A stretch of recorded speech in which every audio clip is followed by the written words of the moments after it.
नमस्कार, मेरा नाम है विवेक शर्मा और आप मुझे सुनते हैं कई सारे प्लेटफॉर्म्स पे। मैं बात करता हूँ कैंसर की और मेंटल हेल्थ की।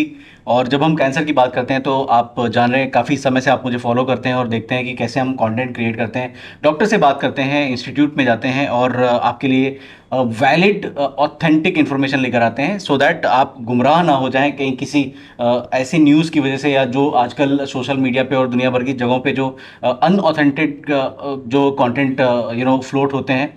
एंड आज एक बड़ी गंभीर मुद्दे पे हम बात करने वाले हैं, क्योंकि कैंसर का जो ट्रीटमेंट है उसका एवोल्यूशन हम देख रहे हैं कि पिछले 15-20 सालों में जिस तरह का एवोल्यूशन हुआ है उसमें बहुत सारे नए नए टेक्निक्स आए हैं। और ऐसी ही एक नवीन पद्धति है जो सबसे रिसेंट है, सबसे लेटेस्ट है, उसको बोलते हैं कार टी सेल थेरेपी। मेरे साथ, I may be wrong because, लेकिन ये मेरे साथ जो पैनल है ये लोग कभी भी गलत नहीं हो सकते, because they have been trained properly for that. चलिए आपको इंट्रोड्यूस कराता हूँ डॉक्टर आशय करपे से, जो कि एक मेडिकल ऑन्कोलॉजिस्ट हैं, मुंबई में प्रैक्टिस करते हैं। Doctor Manoj, he is from Udaipur. Doctor Vijay Patil, he is director of sunrise oncology, he is practicing in Mumbai as well. Doctor Anoop Toshniwal, he is working as a medical oncologist in Aurangabad. और मुझे तो आप जानते ही हैं, Vivek Sharma, social entrepreneur from Mumbai.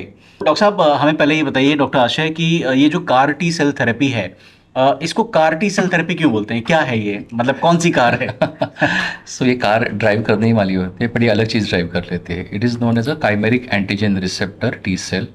तो इसका क्या मतलब होता है कि जैसे हम लोग हमेशा जो एक केमोथेरेपी दी जाती थी, तो उसमें ये प्रिंसिपल होता था कि जो भी कुछ बॉडी में ग्रो हो रहा है उसे मार दो।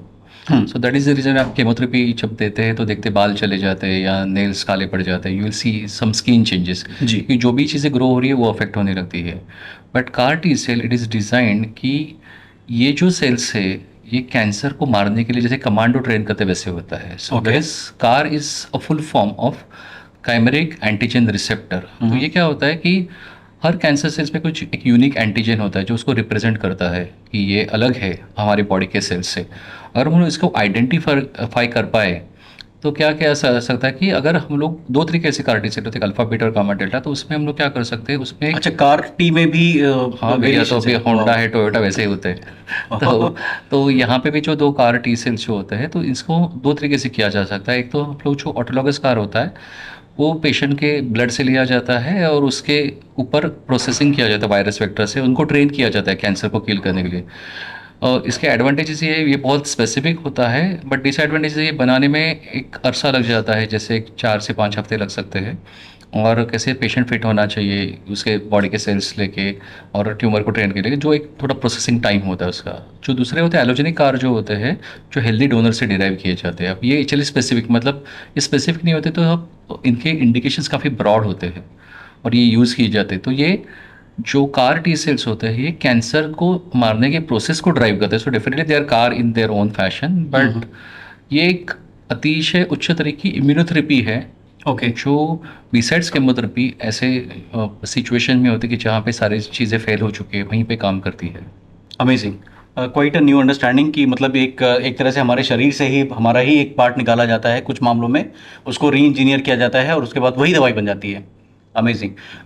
रुक करते हैं डॉक्टर मनोज की तरफ। डॉक्टर साहब, हमें ये बताइए कि ये जो प्रोसेस है, लाइक इतना एडवांसमेंट की ज़रूरत थी क्यों पड़ी? लाइक हमारे पास कीमोथेरेपी था, हमारे पास टारगेटेड थेरेपी था, हमारे पास इम्यूनोथेरेपी था। क्यों इसकी नीड इतनी है और आगे का फ्यूचर क्या लगता है आपको कि क्यों, कैसे ये सस्टेन करेगा? हाँ, बिल्कुल। एक्चुअली हम जो भी आपने इवोल्यूशन एक्चुअली बता दिया आपने, कीमोथेरेपी थी, फिर टारगेटेड थेरेपी थी, इम्यूनोथेरेपी थी।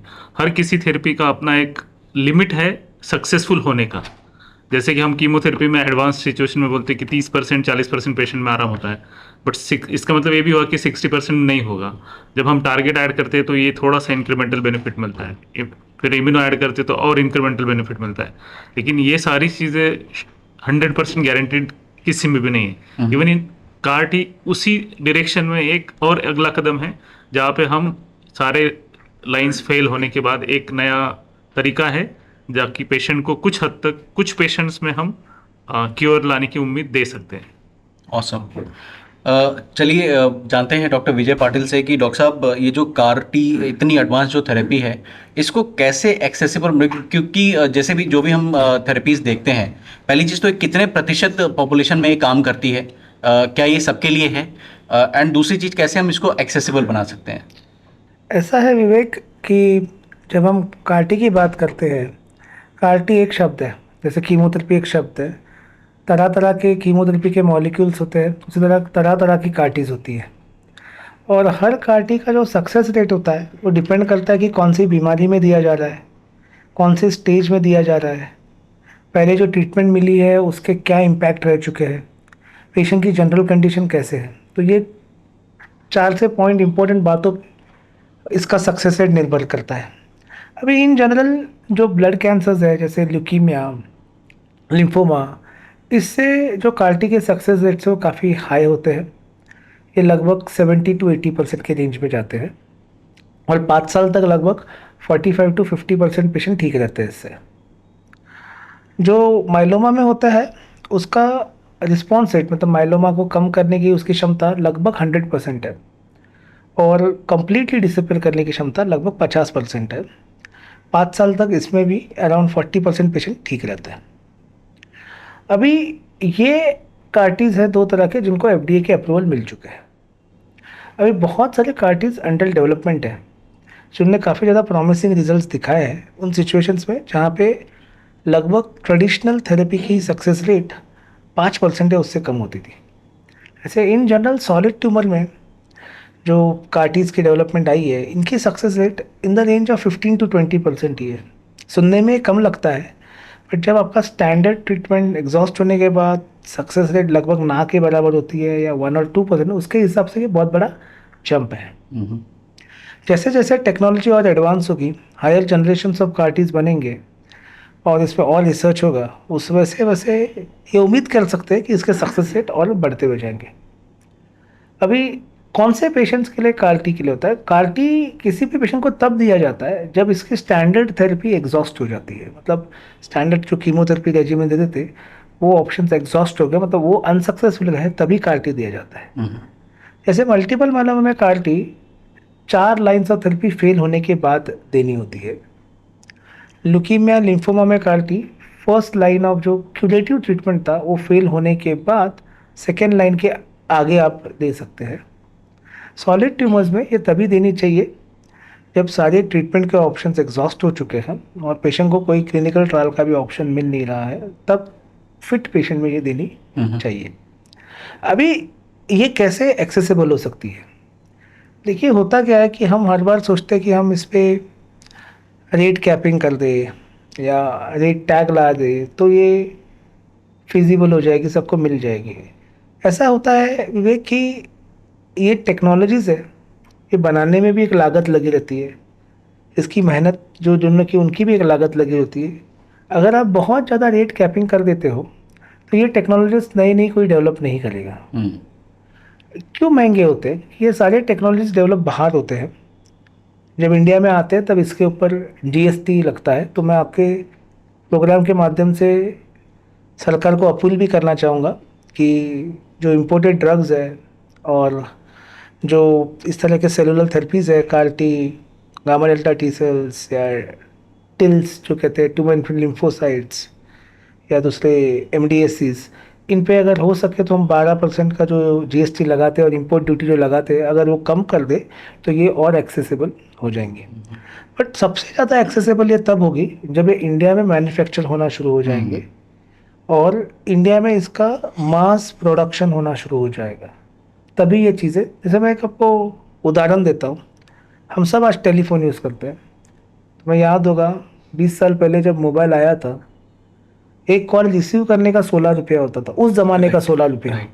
आज के लिए भी 16 सुन के हम बहुत महंगा खोल दिए, 20 साल पहले का 16 रुपया, और कॉल करने का 32 रुपया होता था। वहाँ से हम इतने मास स्केल पे आ गए कि आज हम कॉल के लिए पैसा ही नहीं लगाते, हम डेटा के लिए पैसा देते हैं बस। उसी तरह से जब ये टेक्नोलॉजी इंडिया में बनना शुरू हो जाएगी, इसकी मास स्केलिंग हो जाएगी, और जो हम चारों लोग सनैक के माध्यम से करने की कोशिश कर रहे हैं देश भर के लिए, तब ये ज़रूर होगा। तो तुम देखोगे कि अगले 5 साल में अगर भगवान की तैयारी, ब्लेसिंग्स रही और हम सक्सेसफुल रहते हैं तो अगले 5 साल में ये बहुत हद तक एक्सेसिबल होगा और इंडिया में ये काफ़ी, और हम तो चाहते हैं कि ये इतना सस्ता हो जाए कि ये गवर्नमेंट स्कीम आयुष्मान भारत में भी फिट हो जाए। वाह, lovely. Very noble thought and my best wishes to the team. Doctor Anoop, हमें बताइए कि देखिए, जब भी कोई भी नई थेरेपी आती है, बिकॉज मास लेवल पे जैसे आप बात कर रहे थे कि इंट्रोड्यूस नहीं होती, तो हमें बहुत सारी चीज़ें पता नहीं होती हैं। फॉर एग्जांपल कोविड वैक्सीन, हमें ये नहीं पता था जब कोविड आया था कि किसको मैनेज कैसे करना है।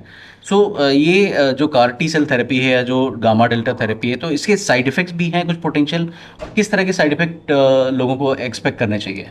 अभी की जैसे हर थेरेपी में एक अपना एक साइड इफेक्ट होता है, सर्जरी में होता है, रेडिएशन में होता है, कीमोथेरेपी में, वैसे कार टी सेल थेरेपी में भी साइड इफेक्ट होता है। साइड इफेक्ट में भी ऐसा नहीं है कि सब जानलेवा भी हो, कुछ माइनर साइड इफेक्ट हो सकते हैं, कुछ मेजर साइड इफेक्ट हो सकते हैं। माइनर में जैसे कार टी सेल थेरेपी में जब कार टी सेल थेरेपी दिया जाता है उसके पहले थोड़ा सा कंडीशनिंग रेजिमेन यानी कीमोथेरेपी देते हैं, उसका थोड़ा बहुत साइड इफेक्ट हो सकता है। इसके अलावा कार टी थेरेपी से खुद से देते समय कभी कभी पेशेंट्स को रिएक्शन आते हैं। इसके अलावा लॉन्ग टर्म में एक अभी जो रिसेंटली कंसर्न आया है कि लॉन्ग टर्म में कार टी सेल थेरेपी से ही सेकेंडरी कुछ मैलिग्नेंसी होने के चांसेस बढ़ जाते हैं, ये कार टी सेल के साथ में। गामा डेल्टा के साथ में इतना अब तक प्रॉब्लम्स उतने नहीं हैं जितने कार्टी के साथ में समझे गए हैं। तो उसमें यही है कि थोड़ा सा जो मैंने बताया कंडीशनिंग रिजिमिंग का एक जो इशू है वो, इसके अलावा इन्फ्यूजन रिएक्शन, यही मेन साइड इफ़ेक्ट्स अभी तक पाए। इसके अलावा फाइनेंशियल टॉक्सिटी जो सर अभी बता रहे थे कि अभी इसमें कॉस्टिंग काफ़ी लग रहा है, सो that is also a part of financial toxicity जो हम बोलते हैं वो है। तो फिलहाल अभी इतना ही इसके बारे में मुझे अपनी को जानकारी है। Amazing, thank you so much doctor साहब। एंड इट इज़ लाइक, देखिए, नई थेरेपी है, बहुत सारा काम इसमें करा जाना बाकी है और बहुत सारी चीज़ें हमको जाननी बाकी है, as patients, as caregivers, as society, as fraternity. Doctor साहब, हमें ये बताइए कि any of you can choose to answer, like ये सनैक्ट क्या है, मतलब क्या एक किस तरह का ऑर्गेनाइजेशन आपने बिल्ड किया है और क्या इसका ऑब्जेक्टिव है, क्या पर्सपेक्टिव है? सनैक्ट ये लाइक माइंडेड विजनरी डॉक्टर्स जैसे डॉक्टर मनोज, डॉक्टर आशय, डॉक्टर अनूप, एक कंसेप्ट है जहाँ पे इंडिया में एडवांस कैंसर थेरेपीज, सिर्फ कार टी ही नहीं, कोई भी एडवांसमेंट जो सेलुलर थेरेपी में हो या ड्रग डेवलपमेंट में हो, वो एक्सेसिबल करने की कोशिश है। ये काफ़ी एक ये वन ऑफ दोज ऑर्गेनाइजेशंस है जो रिसर्च भी करेगा डेवलपमेंट के लिए, रिसर्च एंड R&D, और साथ में ये नई टेक्नोलॉजीज एक्सेसिबल रेट में पेशेंट्स को देने की कोशिश भी करने वाला है। तो इसका विजन 3 है। एक, कि इंडिया में नए से नए ड्रग का डेवलपमेंट हो। 2, नए से नई सेलुलर थेरेपीज जो कार्टी हो, TCR हो, या कल कुछ और नया आ जाए, ट्रक आ जाए, ट्रक करके भी एक कार्टी होती है, अच्छा, तो car, truck, train, like everything आ जाएगा, आ जाएगा, कोई ना कोई निमोनिक वैसा भी, तो 4th जनरेशन कार को ट्रक कहा जाता है, वो हो। और एक इम्पोर्टेंट बात यह है कि स्टेम सेल ट्रांसप्लांट इंडिया में काफ़ी सालों से है।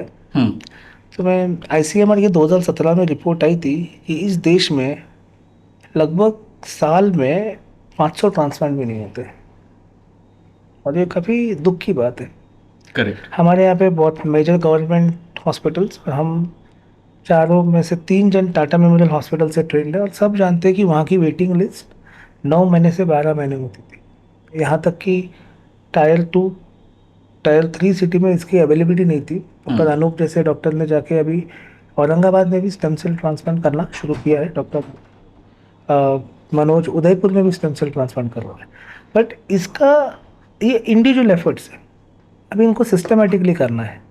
तो ये इस मिशन से बना हुआ है कि इस तरह के एडवांस ट्रीटमेंट है जो एक्सेसिबल किए जाए, ताकि ये इंडिया में सबको मिलना शुरू हो जाए। और मैं यहाँ पे बताना चाहूँगा कि ऐसे स्टेम सेल ट्रांसप्लांट की है जो कॉस्ट टाटा मेमोरियल हॉस्पिटल में होती है, सनैक्ट के इंस्टीट्यूट्स में उससे कम कॉस्ट पे स्टेम सेल ट्रांसप्लांट हो जाता है। Wow, that's fantastic. हाँ, सो उससे कम कॉस्ट में हो जाता है।